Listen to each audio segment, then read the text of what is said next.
Bienvenue sur le podcast 1905, le podcast pour comprendre la laïcité, la loi 1905 et ses implications dans la société actuelle. La laïcité, c'est un mot qu'on entend partout, surtout quand il s'agit de la France. Mais soyons honnêtes, c'est souvent un concept assez flou qui peut même paraître complètement contradictoire. Alors, on va essayer de démêler tout ça ensemble. Regardez-moi ça. D'un côté, on peut tout à fait aller voter avec une kippa, une étudiante peut suivre ses cours à l'université avec un voile, et on peut prendre le bus avec une grande croix visible. Pas de problème. Mais de l'autre côté, un fonctionnaire au guichet, lui, n'a pas le droit de porter une croix. L'État ne peut pas donner un centime pour construire un temple, et dans un lycée public, le voile est interdit. Alors comment on explique ça? C'est le grand paradoxe. En fait, pour tout comprendre, il faut revenir à la source. Et la source est un texte fondamental, la fameuse loi de 1905 sur la séparation des églises et de l'État. C'est vraiment la pierre angulaire de tout le système. Allez, on plonge dedans. Article 1er. Et attention, celui-là, il est absolument crucial parce qu'il ne parle pas d'une, mais bien de deux libertés différentes. La toute première, c'est la liberté de conscience. Ça, c'est le droit intime, personnel, de croire en ce qu'on veut ou de ne croire en rien du tout. Et cette liberté-là, elle est absolue. Personne n'a le droit de venir vous dire quoi penser dans votre fort intérieur. La deuxième liberté, c'est le libre exercice des cultes. Alors là, petit piège, parce que juridiquement, ça ne veut pas juste dire aller à la messe ou à la mosquée. Non, non, c'est beaucoup plus large. Ça couvre en fait toute manifestation extérieure de sa foi. Donc, porter une croix, un voile, une kippa dans la rue, eh bien, c'est considéré comme l'exercice de son culte. Cette liberté est garantie, mais à la différence de la première, elle peut être encadrée si nécessaire pour préserver l'ordre public. Bon, ça, c'était l'article 1er. Maintenant, passons à l'article 2. C'est sans doute la partie de la loi que tout le monde connaît le mieux, même sans l'avoir lue. C'est là qu'on trouve la fameuse séparation. La République devient neutre, elle ne reconnaît aucune religion, elle n'en paie aucune, elle n'en subventionne aucune.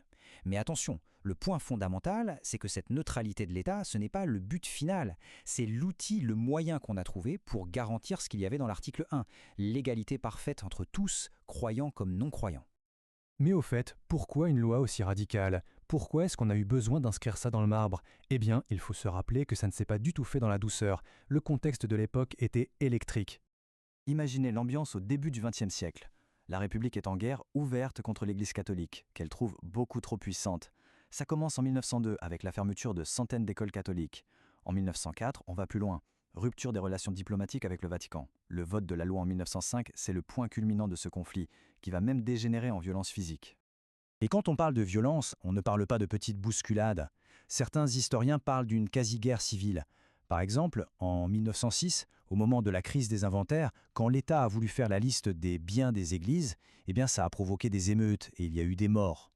L'Église catholique, de son côté, s'est battue bec et ongle. Le pape a carrément appelé les catholiques français à désobéir. Les prêtres ont refusé de suivre les nouvelles règles, ils ont fait pression sur les familles pour boycotter les livres de l'école publique. Ils allaient même jusqu'à menacer de priver les enfants de leur première communion. Et l'État répliquait en utilisant la loi pour attaquer en justice les prêtres qui exerçaient ces pressions. C'était vraiment tendu. Bon, tout ça, c'était il y a plus d'un siècle. La vraie question, c'est comment ces principes, nés d'un conflit aussi dur, s'appliquent concrètement dans la France d'aujourd'hui, qui est infiniment plus diverse. Pour y voir plus clair, une bonne méthode, c'est de diviser la société en 4 grands espaces. D'abord, il y a l'État et tous ses services. Là, la neutralité est totale. Ensuite, les lieux de culte, où les règles de la religion s'appliquent. Puis, le domicile, la sphère privée, où chacun est libre. Et enfin, il y a tout le reste, la rue, les transports, le travail, bref, l'espace public qu'on partage tous. Et c'est dans cet espace public que les choses se compliquent. Pour que la liberté de chacun et l'égalité de tous puissent coexister, il faut faire appel à la troisième valeur de la République, celle qu'on oublie parfois, la fraternité. Et ici, la fraternité, ça veut dire trouver des compromis. Prenons un exemple que tout le monde connaît, la cantine scolaire. Certains enfants, pour des raisons religieuses, ne mangent pas de porc. On pourrait avoir un conflit. Mais le compromis, c'est de proposer une alternative, par exemple un menu végétarien. Comme ça, tout le monde peut manger à la même table, sans que l'État ne favorise une religion et sans que personne ne doive renier ses convictions. Mais voilà, il y a des moments où le compromis n'est tout simplement pas possible. C'est le cas, notamment quand la liberté de conscience de quelqu'un d'autre est menacée. C'est exactement ce qui a conduit à la loi de 2004 sur les signes religieux à l'école. À l'époque, de nombreux rapports ont montré que des jeunes filles subissaient une forte pression sociale ou familiale pour porter le voile. Pour protéger leur liberté de choisir, leur liberté de conscience, une loi a été votée pour interdire les signes religieux dits ostensibles dans les écoles, collèges et lycées publics. D'accord, on a vu l'histoire, les règles, les exceptions, mais au final, à quoi ça sert tout ça? Quel est le but du jeu, le véritable objectif de la laïcité? En fait, l'idée de fond, c'est de construire un espace commun de citoyenneté. C'est un cadre qui vise à ce que, dans la sphère publique, on ne soit pas d'abord défini par sa religion, mais qu'on soit avant tout considéré comme un citoyen ou une citoyenne. C'est une tentative pour que chacun, quelles que soient ses croyances ou ses origines, puisse se sentir pleinement chez soi dans la République. Finalement, la laïcité à la française, c'est un projet incroyablement ambitieux. Faire vivre ensemble des gens qui ne croient pas aux mêmes choses. Un projet qui, aujourd'hui plus que jamais, continue de faire couler beaucoup d'encre. Alors, est-ce que c'est toujours un outil de liberté ou est-ce que c'est devenu, paradoxalement, une source de division? La question reste grande ouverte.